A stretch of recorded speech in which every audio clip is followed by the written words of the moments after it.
ಓಂ ಶಾಂತಿ. ವೀಕ್ಷಕರೇ, ಅಭಿಮಾನಿಗಳೇ, ಮಿತ್ರರೇ, ಗುರುಮಕ್ಕಳೇ, ಭಕ್ತರೇ, ನಿಮ್ಮೆಲ್ಲರಿಗೂ ಒಳ್ಳೆಯದಾಗಲಿ. ಹಗೋರ ವೀರಭದ್ರ ಮಹಾ ಉದ್ಧರಣೆ ಅಥವಾ ಮಹಾ ಬೀಜಾಕ್ಷರ ಮಂತ್ರ ಅಥವಾ ಮಹಾ ತಾಯ್ತ ಯಂತ್ರ. ಹಗೋರ ವೀರಭದ್ರ ಮಹಾ ಉದ್ಧರಣೆ ಅಥವಾ ಮಹಾ ಬೀಜಾಕ್ಷರ ಮಂತ್ರ ಅಥವಾ ಮಹಾ ತಾಯ್ತ ಅಥವಾ ಮಹಾಯಂತ್ರ. ಅಘೋರ ವೀರಭದ್ರ ಮಹಾ ಉದ್ಧರಣೆ ಅಥವಾ ಮಹಾ ಬೀಜಾಕ್ಷರ ಮಂತ್ರ ಅಥವಾ ತಾಯ್ತ ಅಥವಾ ಯಂತ್ರ. ಇದ್ರ ಬಗ್ಗೆ ನಾವು ಇವತ್ತು ತಿಳ್ಕೊಳ್ಳೋಣ, ಸ್ವಲ್ಪ ಪರಿಚಯ ಮಾಡ್ಕೊಳ್ಳೋಣ. ಯಂತ್ರವನ್ನು ತಾಯ್ತವನ್ನು ಯಾವ ರೀತಿ ಸಿದ್ಧಪಡಿಸೋದು, ಅದನ್ನು ನೀವೇ ಮಾಡ್ಕೋಬೋದು. ನಾನು ಹೇಳ್ಕೊಡ್ತೀನಿ ಯಾವ ರೀತಿ ಮಾಡೋದಂತ. ಇದೊಂದು ಮಹಾಮಂತ್ರ. ಇದು ಏತಕ್ಕೆ ಪ್ರಯೋಜನಕ್ಕೆ ಬರುತ್ತೆ ಅಂತ ನೋಡೋಣ ಒಂದು ಸಾರಿ. ಮೊದಲಿಗೆ ಇದು ರೈತರು ಬೆಳೆಗಳು ಬೆಳಿಬೇಕಾದ್ರೆ, ಫಲಕಾರಿ ಆಗಬೇಕಾದ್ರೆ, ಅವರು ಇಟ್ಟಂಥ ಎಲ್ಲ ಬೆಳೆಗಳು ಒಳ್ಳೆಯ ಫಸಲನ್ನು ಕೊಟ್ಟು ಒಳ್ಳೆಯ ರೇಟ್ಗೆ ಸಿಗಬೇಕಾದ್ರೆ ಇದು ಬಹಳ ಬಹಳ ಮುಖ್ಯ. ಈ ಮಂತ್ರ ಯಾವ ರೀತಿ ಅಂತ ನಾನು ಹೇಳ್ಕೊಡ್ತೀನಿ. ಇದರಲ್ಲಿ ಹೇಗೆ ಮಾಡಬೇಕಂತ ಹೇಳ್ಕೊಡ್ತೀನಿ. ಇದು ಒಳ್ಳೆಯದು. ಎರಡನೇದು, ಹೆಣ್ಮಕ್ಳು ಅವ್ರಿಗೆ ಮಕ್ಕಳಾಗಲಿಲ್ಲ ಅಂದರೆ, ಸಂತಾನ ಆಗಲಿಲ್ಲ ಅಂದರೆ, ಗಂಡು ಹೆಣ್ಣು ಸಂತಾನಕ್ಕಾಗಿ ಈ ಮಂತ್ರವನ್ನು ಎರಡನೇದಾಗಿ ಉಪಯೋಗಿಸ್ತೀವಿ. ಮೂರನೇದಾಗಿ ವ್ಯಾಪಾರ ಅಥವಾ ಇಲ್ಲೇನೋ ವ್ಯವಹಾರ ಮಾಡುವಾಗ ಅದು ಸರಿಯಾಗಿ ಕೈಗೂಡಲಿಲ್ಲ ಅಂದರೆ, ಲಾಸ್ ಆಗ್ತಾಯಿದೆ ಅಂದರೆ ಈ ಮಂತ್ರ ಅದಕ್ಕೆ ಉಪಯೋಗ ಆಗುತ್ತೆ. ನಷ್ಟಗಳಿಂದ ಕಷ್ಟಗಳಿಂದ ಮುಕ್ತಿಗೊಳಿಸುತ್ತೆ, ಲಾಭವನ್ನು ತಂದು ಕೊಡುತ್ತೆ. ಇದು ಮೂರನೇದು. ನಾಲ್ಕನೇದು, ನಾನು ಮೊದಲೇ ಹೇಳಿದ್ದೀನಿ, ಅಘೋರ ವೀರಭದ್ರ ಮಹಾ ಉದ್ಧರಣೆ ಅಥವಾ ಮಹಾಮಂತ್ರ ಅಂತ. ಶತ್ರುಗಳಿಂದ ಮುಕ್ತಿ, ಶತ್ರುಬಾಧೆಯಿಂದ ಮುಕ್ತಿ. ಇದು ನಾಲ್ಕನೇದು. ಹಾಗೆ ಐದನೇದು, ಸಕಲ ರೋಗಗಳಿಂದ ಮುಕ್ತಿ, ನಮಗೆ ರಕ್ಷಣೆ ಎಲ್ಲ ನಡೆಯುತ್ತೆ. ಅಘೋರ ವೀರಭದ್ರ ಮಹಾ ಉದ್ಧರಣೆ ಅಥವಾ ಮಹಾಮಂತ್ರ, ಈ ಯಂತ್ರವು, ಈ ತಾಯ್ತ. ಈ 5 ಹಾಗೆ ಇನ್ನೂ ಅನೇಕ. ಆದರೆ ಈ ಮಂತ್ರ ಯಂತ್ರವನ್ನು ನೀವೇ ಸಿದ್ಧಪಡಿಸ್ಕೋಬೋದು. ಆ ರೀತಿ ನಾನು ಹೇಳ್ಕೊಡ್ತೀನಿ. ಇದಕ್ಕೆ ಯಾವ ರೀತಿ ನಿಯಮಗಳಿರುತ್ತೆ, ಇದನ್ನು ಹೇಗೆ ಕಲಿಬೇಕು, ಹೇಗೆ ಮಾಡಬೇಕು, ಇದೆಲ್ಲ ನಾನು ವಿವರವಾಗಿ ನಿಮಗೆ ಹೇಳ್ಕೊಡ್ತೀನಿ. ಈ ವಿಡಿಯೋಲ್ಲ ನೀವು ಕೊನೆವರೆಗೂ ನೋಡಿ. ಹಾಗೆ ಭಾಳ ಜಾಗರೂಕರಾಗಿ ಏಕಾಂತವಾಗಿ ಕೂತ್ಕೊಂಡು ಈ ವಿಡಿಯೋ ನೋಡಿ, ಭಾಳ ಶ್ರದ್ಧೆಯಿಂದ. ಓಕೆನಾ? ಮೊದಲಿಗೆ ನಾವು ಈಗಾಗಲೇ ನಾನು ಹೇಳಿದೆ, ಏನೇನು ಕಷ್ಟಗಳಿಂದ ನಾವು ಮುಕ್ತಿ ಹೊಂದ್ಬೋದು ಅಂತ. ಏನೇನು ಕಷ್ಟಗಳಿಂದ ನಾವು ಮುಕ್ತಿ ಹೊಂದ್ಬೋದು ಅಂತ ನಾನು ಹೇಳಿದ್ದೀನಿ.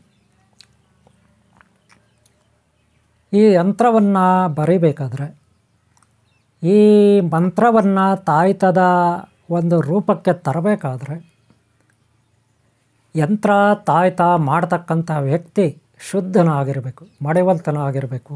ಅಂದರೆ ಶುದ್ಧನಾಗಿರಬೇಕು. ಇದು ಮೊದಲನೇದು ಪ್ರೊಸೆಸ್. ಅಂದರೆ ಮಾಂಸಾಹಾರ ಸೇವನೆ ಮಾಡಬಾರ್ದು. 48 ದಿನ ಶ್ರದ್ಧೆಯಿಂದ ನಾನು ಹೇಳಿಕೊಟ್ಟ ರೀತಿಯಲ್ಲಿ ಇದೆಲ್ಲ ಮಂತ್ರಗಳನ್ನು, ಬೀಜಾಕ್ಷರ ಮಂತ್ರಗಳನ್ನು ಪಠನೆ ಮಾಡಬೇಕು. ಮೊದಲಿಗೆ ನಾನು ನಿಮಗೆ ಕೊಡ್ತೀನಿ. ಬೀಜಾಕ್ಷರ ಮಂತ್ರವನ್ನು ನೋಡ್ಕೊಳ್ಳಿ. ಇದನ್ನು ಹೇಗೆ ನಾವು ಕಾರ್ಯರೂಪಕ್ಕೆ ತರಬೇಕು, ಸಿದ್ಧಿ ಮಾಡ್ಕೋಬೇಕು ಅನ್ನೋದನ್ನು ಆಮೇಲೆ ಹೇಳ್ಕೊಡ್ತೀನಿ. ಮೊದಲು ಮಂತ್ರವನ್ನು ನೋಡಿ. ಬೀಜಾಕ್ಷರ ಮಂತ್ರ ಒಟ್ಟು 9 ಮನೆ ಇದೆ. ಒಂದೊಂದು ಲೈನಲ್ಲಿ 3 ಮನೆ ಇರುತ್ತೆ. ಒಟ್ಟು 9 ಮನೆ, 9 ಬೀಜಾಕ್ಷರ ಇರುತ್ತೆ. ಇದು ನೋಡ್ಕೊಬಿಡಿ ಒಂದು ಸರಿ. ನೀವು ಈ ಯಂತ್ರವನ್ನು ನೋಡಿ. ಈ ರೀತಿ 9 ಮನೆ, 9 ಮನೆಯಲ್ಲಿ 9 ಬೀಜಾಕ್ಷರ ಮಂತ್ರಗಳು ಒಂದೇ ಅಕ್ಷರ ಇರುತ್ತೆ. ಇಲ್ಲಿ ಯಾವುದೇ ರೀತಿಯ ಗೊಂದಲ ಇರೋದಿಲ್ಲ. ಒಂದೇ ಅಕ್ಷರ ಲ್ರೋ ಲ್ರೋ ಲ್ರೋ ಲ್ರೋ ಲ್ರೋ ಲ್ರೋ ಲ್ರೋ ಲ್ರೋ ಲ್ರೋ. ಒಟ್ಟು 9 ಮನೆ, 9 ಅಕ್ಷರ, ಒಂದೇ ತೆರನಾದ ಒಂದೇ ಅಕ್ಷರಗಳು. ಇಲ್ಲಿ ಯಾವುದೇ ರೀತಿಯ ಗೊಂದಲ ಇರೋದಿಲ್ಲ. ಓಕೆಲ್ಲ? ಈ ರೀತಿ ಯಂತ್ರದಲ್ಲಿ ಬರ್ಕೋಬೇಕು. ಆದರೆ ಈ ಯಂತ್ರದ ಸುತ್ತಲೂ ತಲೆ ಬುರುಡೆಗಳನ್ನು ಇಡಬೇಕು, ಬರಿಬೇಕು. ವೀಕ್ಷಕರೇ, ಗುರುಮಕ್ಕಳೇ, ಭಕ್ತರೇ, ಮಿತ್ರರ ಅಭಿಮಾನಿಗಳೇ, ನೀವು ನೋಡಿದ್ರಲ್ಲ ಈಗ ಮಂತ್ರವನ್ನು. ಈ ಒಂದು ಮಂತ್ರವಲ್ಲ, ನೀವು ಬೀಜಾಕ್ಷರ ಮಂತ್ರವಲ್ಲ, ಗ್ರಹಣ ಕಾಲ. ಯಾವ ಕಾಲ? ಗ್ರಹಣ ಕಾಲದಲ್ಲಿ, ಗ್ರಹಣ ಕಾಲದಲ್ಲಿ ಅಥವಾ ಅಮಾವಾಸ್ಯೆ ಅಥವಾ ಹುಣ್ಣಿಮೆ, ಹಾಗೆ ಭಾನುವಾರ, ಮಂಗಳವಾರ, ಶನಿವಾರ ಭಾಳ ಸೂಕ್ತವಾದಂಥ ಕಾಲಮಾನಗಳು. ಈ ಕಾಲದಲ್ಲಿ ಇದೆಲ್ಲ ನೀವು ಪಠಿಸ್ಬೇಕು. ಯಾವ ರೀತಿ? ಗ್ರಹಣ ಕಾಲದಲ್ಲಿ ಎಷ್ಟು ಟೈಮ್ ಗ್ರಹಣ ಪ್ರಾರಂಭ ಆಗುತ್ತೆ, ಎಷ್ಟು ಟೈಮ್ಗೆ ಪ್ರಾರಂಭ ಆಗುತ್ತೆ, ಎಷ್ಟು ಟೈಮ್ಗೆ ಮುಗಿಯುತ್ತೆ, ಆ ಟೈಮ್ನಲ್ಲಿ ಇದನ್ನು ಏಕಾಂತವಾದ ಸ್ಥಳದಲ್ಲಿ ಕೂತ್ಕೊಂಡು ನೀವು ಹೇಳ್ಕೊಳ್ತಾ ಹೋಗಬೇಕು. ಕನಿಷ್ಠ 1,000 ಬಾರಿ, ಅಂದರೆ 20 ನಿಮಿಷ ಕೂತ್ಕೋಬೇಕು ಅಥವಾ ಅರ್ಧ ಗಂಟೆ ಕೂತ್ಕೋಬೇಕು ಅವತ್ತು ಗ್ರಹಣ ಕಾಲದಲ್ಲಿ. ಅಮಾವಾಸ್ಯೆ ದಿನ ಬೆಳಗ್ಗೆ ಒಂದು ಟೈಮು ಒಂದು 500 ಬಾರಿ ಹೇಳ್ಕೋಬೇಕು, ಅಂದರೆ 10 ನಿಮಿಷ ಕೂರಬೇಕು. ನೀವು ನೋಡ್ಕೊಂಡು ಹೇಳ್ಕೊಳ್ಳಿ, ಬೀಜಾಕ್ಷರ ಮಂತ್ರಗಳನ್ನು ನೋಡ್ಕೊಂಡು ಹೇಳ್ಕೊಳ್ಳಿ. ಎಷ್ಟು ನಿಮಿಷ ಕೂತ್ಕೋಬೇಕು? 10 ನಿಮಿಷ. ಯಾವತ್ತು? ಅಮಾವಾಸ್ಯೆ ದಿನ ಬೆಳಗ್ಗೆ ನೀವೆಲ್ಲ ಫ್ರೆಶ್ ಆಗಿ ಪೇಸ್ಟ್ ಗಿಸ್ಟ್ ಮಾಡಿ, ಮುಖ ತೊಳ್ಕೊಂಡು, ಸ್ನಾನ ಮಾಡಿ, ಮಡಿವಂತನಾಗಿ ಶುಭ್ರವಾದ ವಸ್ತ್ರ ಹಾಕ್ಕೊಂಡು ಕೂತ್ಕೋಬೇಕು. ಎಲ್ಲಿ? ಫೋಟೋ ಮುಂದೆ ಒಂದು ಫೋಟೋ ಇಟ್ಕೋಬೇಕು. ವೀರಭದ್ರ ಸ್ವಾಮಿ, ಶಿವ, ವೀರಭದ್ರ, ಮಹಾಕಾಳಿ ಇವೆರಡೂ ಇಟ್ಕೋಬೇಕು. ನೆನಪಿಟ್ಕೊಳ್ಳಿ, ಮಹಾಕಾಳಿ ಹಾಗೆ ವೀರಭದ್ರ ಸ್ವಾಮಿ ಇಟ್ಕೋಬೇಕು. ಎಷ್ಟು ನಿಮಿಷ? 10 ನಿಮಿಷಕ್ಕೂ ಹೆಚ್ಚಾಗಿ ನೀವು ಜಪಿಸಬೇಕು. ನೋಡಿಕೊಂಡು ಜಪಿಸಿ, ಭಾಳ ಶ್ರದ್ಧೆಯಿಂದ, ಏಕಾಂತವಾಗಿ. ಬೆಳಗ್ಗೆ ಒಂದು ಟೈಮು, ಆನಂತರ ತಿಂಡಿ ಮಾಡಿ ಒಂದು 11 ಗಂಟೆಗೆ ಒಂದು ಟೈಮ್, ಆಮೇಲೆ ಮತ್ತೆ 2 ಗಂಟೆ 3 ಗಂಟೆಗೆ ಒಂದು ಟೈಮ್, ಮತ್ತು ಸಂಜೆ ಒಂದು 5:00ವರೆಗೆ ಒಂದು ಟೈಮ್, ಮತ್ತು ರಾತ್ರಿ ಒಂದು 8 ಗಂಟೆಗೆ ಒಂದು ಟೈಮ್, ಮತ್ತು ಮಲಗಾವಾಗ ಒಂದು ಟೈಮ್, ಆಮೇಲೆ ಮತ್ತೆ ಮಲಗಿದ ಮೇಲೂ ರಾತ್ರಿ 2 ಗಂಟೆಗೆ 3 ಗಂಟೆಗೆ ಒಂದು ಟೈಮ್. ಈ ರೀತಿ ಒಂದು 6-7 ಸಾರಿ ಅಮಾವಾಸ್ಯೆ ದಿನ ಮಾಡಬೇಕು. ಹಾಗೆ ಹುಣ್ಣಿಮೆ ದಿನ ಕೂಡ ಮಾಡಬೇಕು. ಓಕೆಲಾ? ಇದರ ಜೊತೆಗೆ ಭಾನುವಾರ, ಮಂಗಳವಾರ, ಶನಿವಾರ ಮಾಡಬೇಕು. ಇಷ್ಟಲ್ಲಿ ಮಾಡಬೇಕು. ಒಟ್ಟಾರೆ ಈ ದಿನಗಳಲ್ಲಿ ಈ ರೀತಿ ಮಾಡ್ಕೋಬೇಕು. ಯಾವುದೋ ಭಾನುವಾರ, ಮಂಗಳವಾರ, ಶನಿವಾರ, ಅಮಾವಾಸ್ಯೆ, ಪೌರ್ಣಮಿ ಆಯ್ತಲ್ಲ, ಇಷ್ಟ ಆಯ್ತಲ್ಲ. ಇದು ಬಿಟ್ಟು 48 ದಿನ ಸತತವಾಗಿ ಒಂದು ಮಂಡಲ ನೀವು ಮಾಡಬೇಕು. 48 ದಿನ ಪ್ರತಿ ಭಾನುವಾರ, ಮಂಗಳವಾರ, ಶನಿವಾರ ನೈವೇದ್ಯ ಇಡಬೇಕು. ಏನು? ಟೊಮಾಟೊ ಬಾತು, ಇಲ್ಲೇನೋ ವೆಜಿಟೇಬಲ್ ಬಾತು, ಚಕ್ಲಿ, ಕೋಡುಬಲೆ ಇತ್ಯಾದಿ. ನಿಂಬೆಹಣ್ಣು ಮರಿಬಾರ್ದು. ನಿಂಬೆಹಣ್ಣು ಹೊರಗಡೆ ಪಂಚಭೂತಗಳಿಗೆ ಅನ್ನ ನೈವೇದ್ಯ ಇಡಬೇಕು. ಎಲ್ಲೋ ಒಂದು ಕಡೆ ಅನ್ನ, ಒಂದು ಬಾಳೆಲೆ ಹಾಕಿ ಅಲ್ಲಿ ಸ್ವಲ್ಪ ಅನ್ನ ಇಟ್ಟು ನಿಂಬೆಹಣ್ಣು ಹಿಳಿ ತೆಗಿಬೇಕು 4 ದಿಕ್ಕುಗಳಿಗೆ. ಅದನ್ನು ಕಟ್ ಮಾಡಿ ಉಲ್ಟಾ ಆಗಬೇಕು. 4 ನಿಂಬೆಹಣ್ಣು 4 ದಿಕ್ಕಿನಲ್ಲಿ. ಗೊತ್ತಾಯ್ತಲ್ಲ? ನಿಮ್ಮ ಮನೆ ಸುತ್ತಲೂ ಆ ರೀತಿ ಮಾಡಬೇಕು.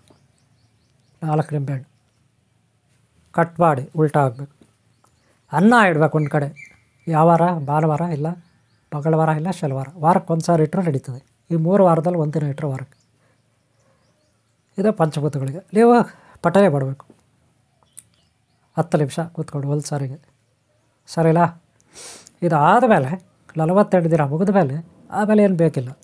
ಸರಿಲ್ಲ? ಆಮೇಲೆ ಏನಿದ್ರು ನೀವು ಅಮಾವಾಸ್ಯೆ, ಗ್ರಹಣ, ಪೌರ್ಣಮಿ 10 ದಿನ ಮಾಡ್ಕೊಳ್ಳಿ. ಒಂದು ದಿನ ಮಾಡ್ಕೊಳ್ಳಿ ಸಾಕು. ಓಕೆನಾ? ಈಗ ಯಂತ್ರ ರೆಡಿ ಮಾಡೋದು ಹೇಗೆ, ತಾಯ್ತ ರೆಡಿ ಮಾಡೋದು ಹೇಗೆ?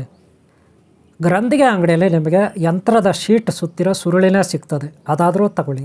ಇಲ್ಲ, ಆ ಸೀಟ್ ಇರುತ್ತಲ್ಲ, ಪಂಚಲೋಹದ ಸೀಟು, ಅದು 2 ಇಂಚು 2 ಇಂಚು ತಗೊಳ್ಳಿ. 2 ಇಂಚು ತಗೊಳ್ಳಿ.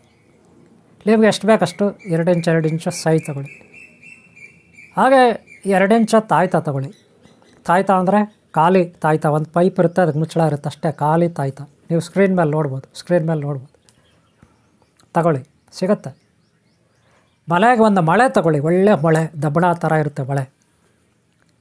ಅದರಲ್ಲಿ ನಾನೇನು ಕೊಟ್ಟಿದ್ದೀನಿ ಬೀಜಾಕ್ಷರ ಮಂತ್ರ ಟೇಬಲ್ಲು, ಅದೆಲ್ಲ ಬರೆಯೋದಕ್ಕೆ ಮೊದಲು ಸ್ಕ್ವೇರ್ ಮಾಡ್ಕೊಳ್ಳಿ. ಸುತ್ತಲೂ ಸ್ಕ್ವೇರ್ ಹಾಕ್ಕೊಳ್ಳಿ. ಸ್ಕ್ವೇರ್ ಬರ್ಕೊಳ್ಳಿ. ಮನೆಗಳು ಮಾಡ್ಕೊಳ್ಳಿ. 9 ಮನೆ ಮಾಡ್ಕೊಳ್ಳಿ. ಆ 9 ಮನೆಯ ಸುತ್ತಲೂ ಮೊದಲು ಏನು ಮಾಡ್ಬೇಕಂದ್ರೆ, ತಲೆ ಇರುತ್ತಲ್ಲ, ನಮ್ಮ ತಲೆ ಬುರುಡೆ, ಕಣ್ಣುಗಳು, ಮೂಗು, ಕಿವಿಗಳು, ಬಾಯಿ ಅಂತ ಈ ಥರ ತಲೆ ಬುರುಡೆಗಳನ್ನು ಸುತ್ತಲೂ ಬರಿಬೇಕು. ನೆನಪಿಟ್ಕೊಳ್ಳಿ.